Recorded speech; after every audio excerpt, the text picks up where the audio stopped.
Morning. पुनः आपके सामने मैं शैलेश कुमार मिश्रा आप सभी लोगों का चंद्रभान सिंह इंटर कॉलेज इटवारा गौर बस्ती ऑनलाइन क्लासेज में स्वागत करता हूं। ये वीडियो क्लास 12th का है और फिजिक्स है, लेसन नंबर 5 वैद्युत चालन। इसे बोलते हैं इलेक्ट्रिकल कंडक्शन। इलेक्ट्रिकल कंडक्शन ये लेसन का नाम है। ये इस लेसन का पहला वीडियो है। इसमें आप पढ़ेंगे वैद्युत धारा के बारे में। वैद्युत धारा के बारे में यानी इलेक्ट्रिक करंट। इलेक्ट्रिक करंट होता क्या है? तो आवेश जो है, आवेश की गतिज अवस्था ही क्या कहलाता है? वैद्युत धारा कहलाता है।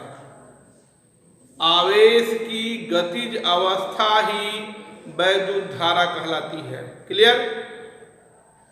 आप लिख सकते हैं इसकी परिभाषा।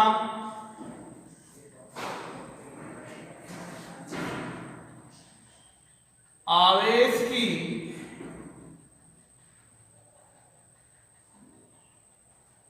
गतिज अवस्था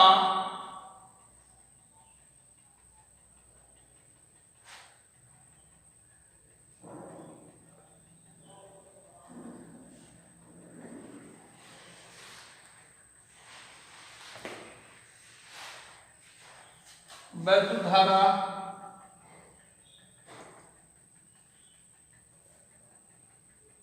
कहलाती है।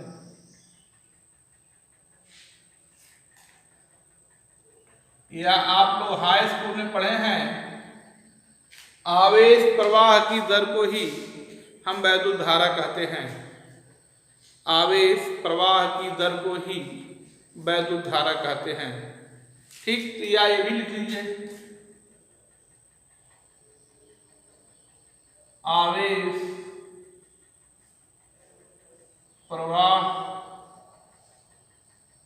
की दर को ही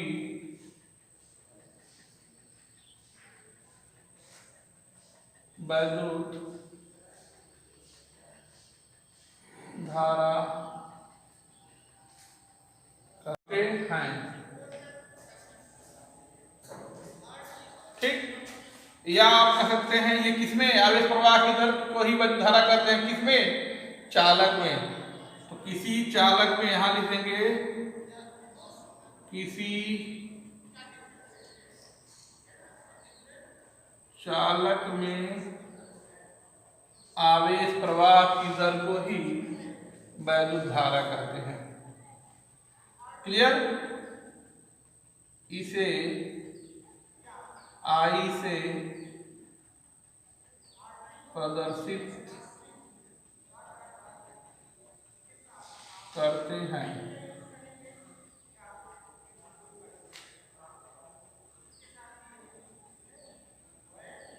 वैद्युत धारा बराबर आवेश बटे समय।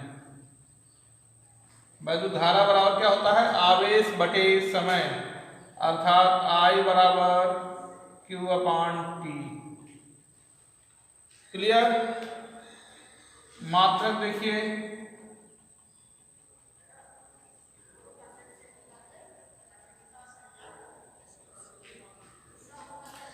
आवेश का मात्रक कूलाम प्रति सेकेंड, या इसे बोलते हैं एम्पियर। तो वैद्युत धारा का मात्रक क्या होता है? एम्पियर। ठीक?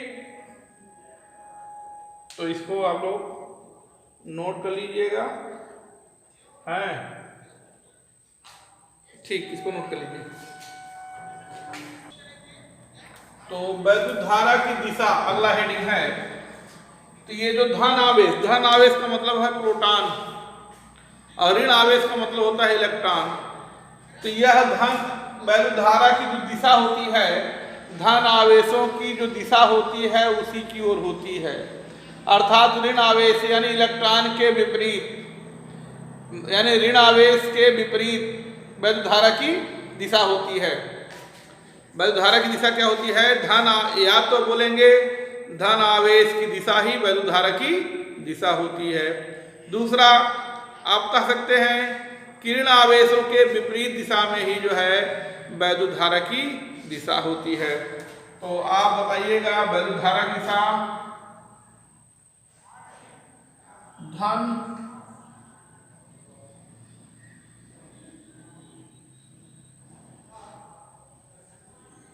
आवेशों की दिशा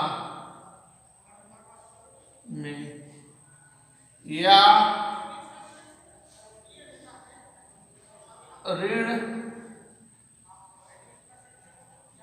आवेशों के विपरीत दिशा में।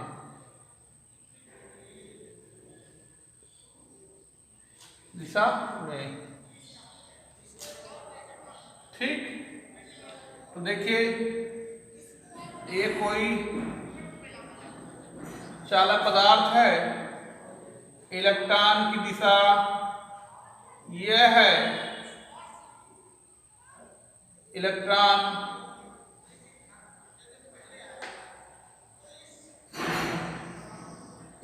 की दिशा है, तो वैद्युत धारा की दिशा ये होगी।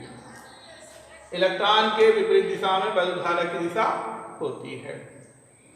ठीक, ये तो समझ में आ गया वैद्युत धारा की दिशा क्या होती है, इलेक्ट्रॉनों के विपरीत दिशा। जिधर इलेक्ट्रॉन बहेंगे उसे के विपरीत दिशा में आप कहेंगे वैद्युत धारा की दिशा होती है। ठीक, इसको नोट कर लीजिए। हाँ, वैद्युत धारा कैसी राशि है? अदिश। अब आप सब लोग सोच रहे हैं कि धन आवेश की दिशा में वैद्युत धारा की दिशा अर्थात वैद्युत धारा की दिशा होती होगी। तो वैद्युत धारा की दिशा तो है, ठीक है, लेकिन यह अदिश राशि होती है। क्यों? क्योंकि यह कुछ फॉर्म में जो है वह वेक्टर का रोल अदा नहीं कर पाता है, यानी वेक्टर के गुणधर्म नहीं पाए जाते हैं, इसलिए यह अदिश राशि है। जैसे देखिए अभी बताया गया है कि इसको धारा को, जैसे धारा ये दिखाया गया, ये आई, इसको तीर से प्रदर्शित करते हैं। वैद्युत धारा की दिशा को तीर से प्रदर्शित करते हैं।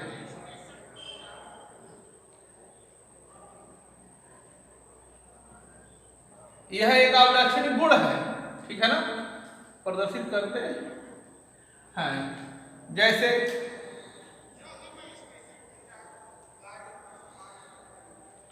ये वैद्युत धारा I है, देखिए तीर से, ये वैद्युत धारा I1, ये I2 है।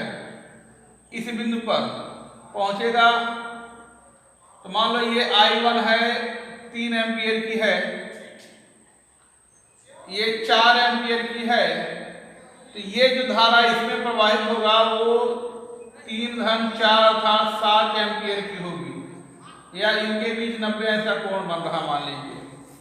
तो आपने वेक्टर फार्मूला पढ़ा है कि जब 90 अंश का कोण बनेगा, ठीक, तो उसका जो परिणामी होता है उसके विकर्ण द्वारा प्रतीत होता है, अर्थात I बराबर √ I1 स्क्वायर I2 स्क्वायर, अर्थात 3 का वर्ग प्लस 4 का वर्ग, अर्थात 3 × 3 = 9, 4 × 16, अर्थात इसका वर्गमूल करेंगे 5, अर्थात ये आना चाहिए था 5 एम्पियर की, लेकिन देख रहे हैं यहाँ पर आ रहा कितना, 7 एम्पियर की धारा आ रही है। ठीक, तो यह वेक्टर के रूल को जो है पालन नहीं कर रहा है, अर्थात वैद्युत धारा कैसी राशि हो गई, अदिश राशि है। ठीक, वैद्युत धारा कैसी राशि है, पूछा जाता है वैद्युत धारा कैसी राशि है, तो आप बताइएगा वैद्युत धारा अदिश राशि है। ठीक, क्योंकि यह वेक्टर के रूल का जो है पालन नहीं करता है। ठीक, तो ये आप लोग जाने रहिए। वैद्युत धारा की दिशा धन आवेशों की दिशा में। दूसरा जो है वैद्युत धारा अदिश राशि होती है। वैद्युत धारा को I से प्रेरित करते हैं, I बराबर Q/T। ठीक, ये सब नोट कर लीजिए, सब जाने रखिए। ठीक, देखिए अब है वैद्युत चलन का मुक्त इलेक्ट्रॉन मॉडल। तो आप जानते हैं प्रत्येक पदार्थ छोटे छोटे कणों से मिलकर बना होता है, जिन्हें परमाणु कहते हैं। ये परमाणु है, परमाणु के बीचों बीच एक ठोस भाग होता है जिसे नाभिक कहते हैं। ये नाभिक है। नाभिक में न्यूट्रॉन और प्रोटॉन पाए जाते हैं। न्यूट्रॉन जो होता है उदासीन होता है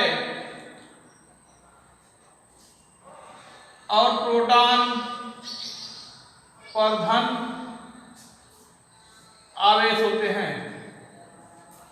और इलेक्ट्रॉन इस नाभिक के चारों ओर ये बाहरी कक्षा में चक्कर लगाता रहता है। तो इलेक्ट्रॉन पर जो है ऋण आवेश पाया जाता है। तो अब ये इलेक्ट्रॉन है, ये इलेक्ट्रॉन है, ये इलेक्ट्रॉन है, इसमें न्यूट्रॉन और प्रोटॉन दोनों पाए गए। तो ये उदासीन होने के कारण पूरा नाभिक जो है प्रोटॉन के कारण जाना जाता है, अर्थात प्रोटॉन पर धनावेश होने के कारण नाभिक धनावेशित होता है। धनावेशित नाभिक हो गया धनावेशित। इलेक्ट्रॉन पर ऋण आवेश, इस धन और ऋण के कारण इनमें एक आकर्षण बल लगा होता है, जिसके कारण ये बंधे होते हैं। तो जो कक्षा इलेक्ट्रॉन के जितने करीब होता है उनमें आकर्षण बल उतना ही प्रभावशाली होता है। जो कक्षाएं नाभिक से दूर होती जाएंगी उनमें आकर्षण बल जो है कम लगता रहता है, और उनमें जो इलेक्ट्रॉन पाए जाते हैं वह जो है आकर्षण बल उनमें जो है कम पाया जाता है। धीरे धीरे जितनी दूर जाएंगे उतनी आकर्षण बल कम होता जाएगा। जो सबसे बाहरी कक्षा होगा उनमें आकर्षण बल सबसे क्षीण होता है, यानी सबसे कमजोर होता है।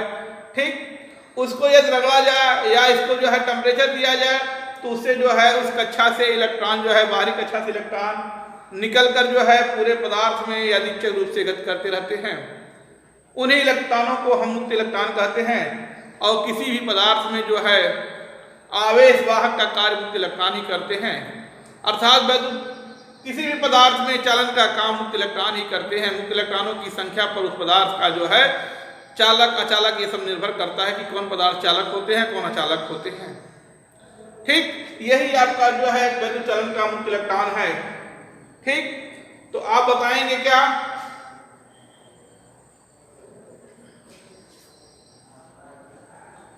कि प्रत्येक पदार्थ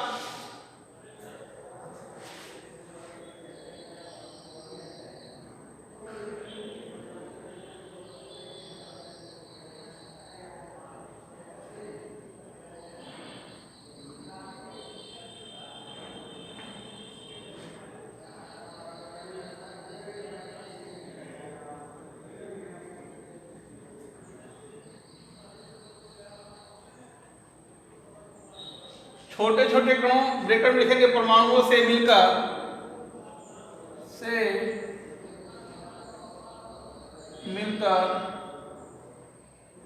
बना होता है। प्रत्येक पदार्थ छोटे छोटे कणों अर्थात परमाणुओं से मिलकर बना होता है। प्रत्येक परमाणु के केंद्र में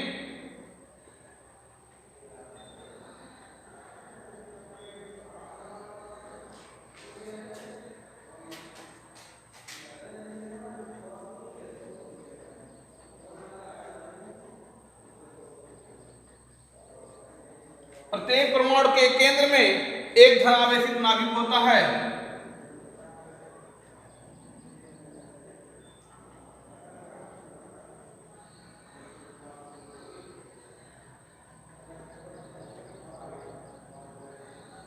एक धनावेशित नाभिक होता है जिसके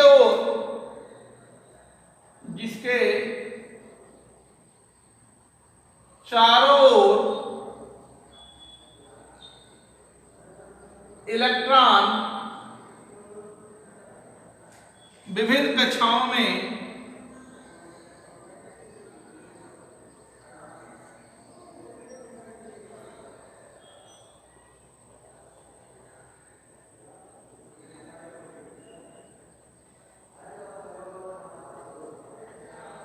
विभिन्न कक्षाओं में चक्कर लगाते रहते हैं, ठीक, या परिक्रमण करते रहते हैं, ठीक। जो इलेक्ट्रॉन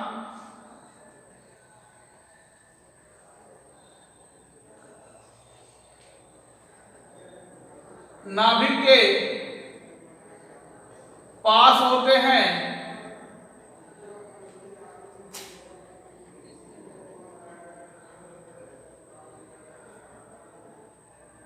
उनमें आकर्षण बल सबसे अधिक होता है। जैसे जैसे कक्षाएं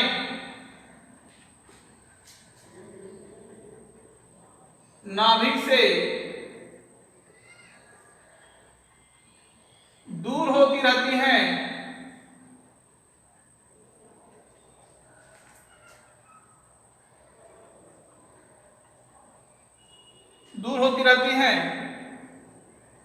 उनमें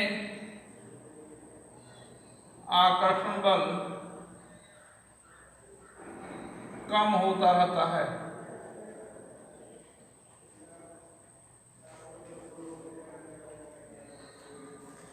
जो कक्षा नाभिक के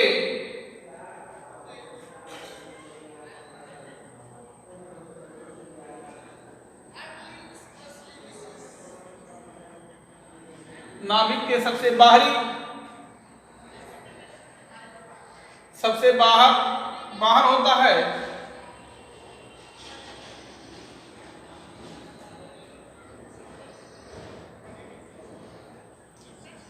उन कक्षाओं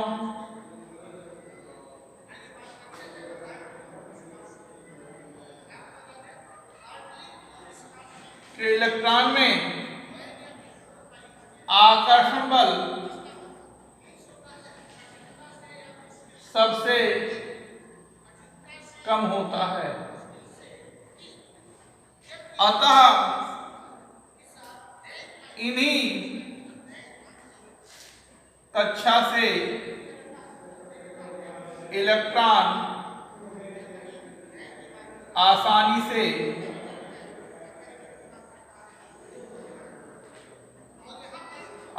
से निकाला जा सकता है।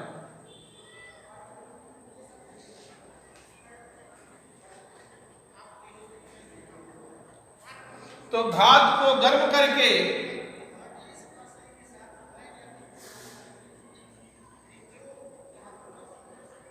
या रगड़कर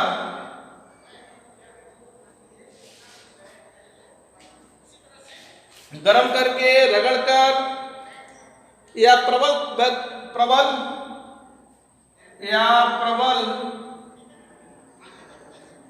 तीव्रता का वैद्युत क्षेत्र देकर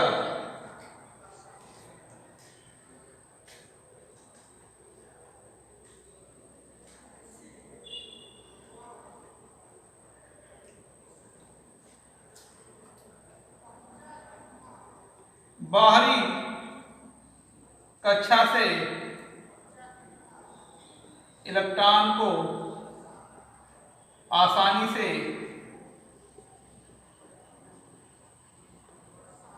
निकाल देते हैं। यही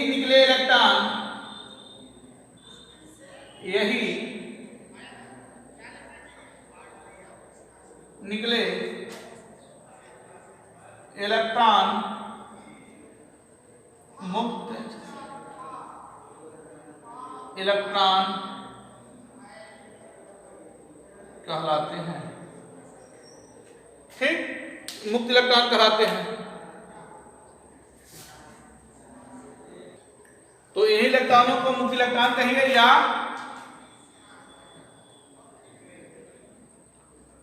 चालन इलेक्ट्रॉन कहते हैं, ठीक। तो किसी पदार्थ की विद्युत चालकता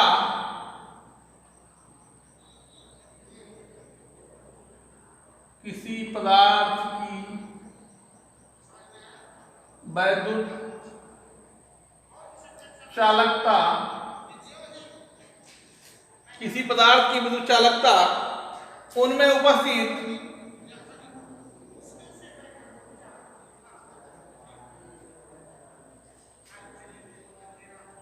मुक्त इलेक्ट्रॉनों की संख्या पर निर्भर करती है। सामान्य ताप तथा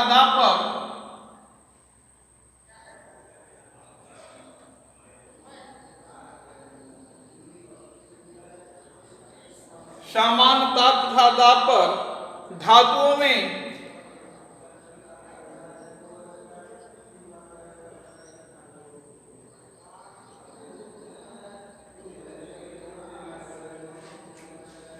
मुक्त इलेक्ट्रॉन की संख्या या मुक्त इलेक्ट्रॉन का घनत्व बहुत अधिक होता है।